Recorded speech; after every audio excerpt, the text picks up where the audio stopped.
मुझे ये विषय मिला बोलने के लिए। वैसे तो सब लोग मुझे एक सिंगर एक्टर जानते हैं ज़्यादातर, लेकिन अब मैं एक बैचलर ऑफ फिजिकल एजुकेशन में बीपीएड एमपीएड करके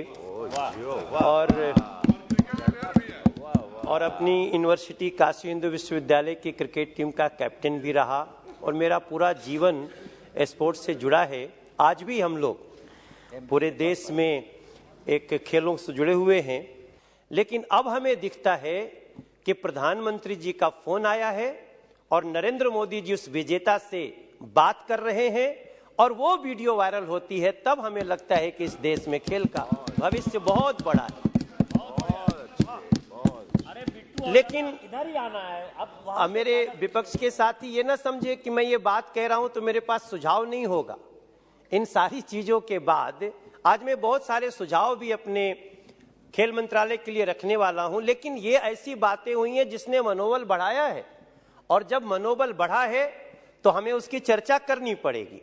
अब ये सुन के मुझे थोड़ा मेरे बचपन का समय याद आया। सबका समय अपने को याद आएगा जब हम लोग को गांव में खेलना होता था। सभापति महोदय, आपने भी ये देखा होगा कि जब खेलना होता था तो पहले हम धान कट जाता था तो उसकी जो डंठल लगी होती थी उसको निकाल करके कुदाल फरसा ले करके बराबर करके ईंटा से कुछ के हम लोग ग्राउंड बनाते थे, तब जाके खेलते थे और कितने बच्चों के तो उंगलियां उसमें फट जाते थे।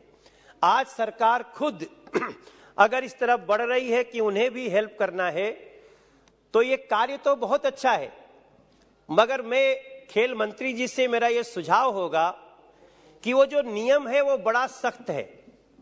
उस नियम को थोड़ा सा हम जब सहज करेंगे तब हमें इस गांव में इस देश के प्रत्येक गांव में एक ग्राउंड देने का हमारा सपना पूरा हो सकता है। तब जाके हम लक्ष्य को पा सकते हैं। हमारे वाराणसी में, वाराणसी की एक चर्चा करना चाहता हूं सभापति महोदय। हमारे बनारस के और पूर्वांचल उत्तर प्रदेश के क्षेत्र की खुशी का ठिकाना नहीं है जब हमें 450 करोड़ का एक बजट मिला है। वहां एक सिगरा स्टेडियम है। सिगरा स्टेडियम को पहली बार एक बड़े अत्याधुनिक स्तर का स्टेडियम बनाने का कार्य शुरू हुआ है।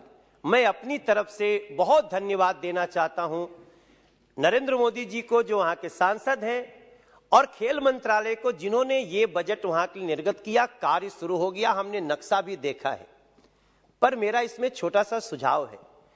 खेल मंत्री जी यहां बैठे हैं। सर, बनारस में और भी बहुत सारे ऐसे ग्राउंड्स हैं जिनमें थोड़ा थोड़ा ध्यान देने से वो भी अपने आप में अंतर्राष्ट्रीय स्तर के बन सकते हैं। अगर उनको चिन्हित करके, मैं उसकी लिस्ट भी देने वाला हूं, सर को दे सकता हूं, अगर उनको शामिल कर लेंगे तो वो बहुत बड़े स्तर पे पूरे पूर्वांचल और वाराणसी क्षेत्र को एक बड़ा फायदा होगा।